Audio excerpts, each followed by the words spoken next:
সবাই চায় কার্লোর হাত ধরেই ব্রাজিল ষষ্ঠ বিশ্বকাপ জিতুক।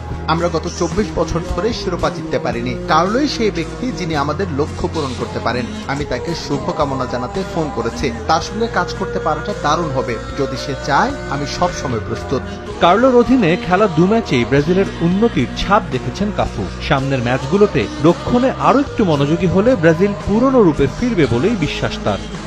কার্লোর অধীনে দল রক্ষণাত্মকভাবে বেশ উন্নতি করেছে। যদি সে আমাদের রক্ষণ পুরোপুরি ঠিক করতে পারে, তাহলে সেই পুরনো ব্রাজিলকে দেখা যাবে। আমাদের আক্রমণ ভাগে রদ্রিগো, ভিনিসিয়াস, রাফিনিয়া আছে। বাকিরাও দারুণ। সব মিলিয়ে অ্যাটাকিং এ যথেষ্ট প্রতিভা আছে।